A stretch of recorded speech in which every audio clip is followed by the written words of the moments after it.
Anong feeling mo na kung itong movie na to, tungkol din sa problema ng mag-asawa, yung best friend o yung isa sa mga naging kaibigan mo, ng Katniel, ay nasa controversy niya?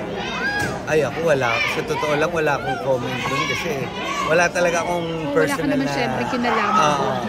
Pero so, how do you feel for them being a friend? Pero syempre, ako pinagpe-pray ko lang lahat ng mga kaibigan ko na ayun, lahat tayo may kanya-kanyang journey sa buhay. Basta importante, ang pinagpe-pray ko sa lahat, matagpuan na natin si Lord at sa Kanya tayo kumapit. Whatever situations and circumstances, ayun, you will never go wrong.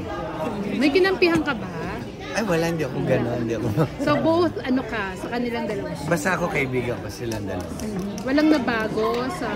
Wala. Wala naman ako talagang... Actually, hindi ko pa rin sila nakakausap. Sa akin, sa lahat ng mga kaibigan ko, hindi naman ako yung nagkahantay ako. Pero kung may bibigay kang advice mo sa lahat, masyado na namang pakinggan, paulit-ulit, pero once na ang Diyos nasa buhay mo, promise, hindi magbabago yung pinagdadaanan mo, pero magbabago kung paano mo haharapin yung pinagdadaanan. Ano naman nararamdaman mo kapag may mga nababasa ka na kung anong issue na alam mo naman yung totoo? Pero... Actually, hindi ako talagang mas doon ako sa Facebook ko, magpapa-edit ako, tapos magpapamigay akong Gcash ko.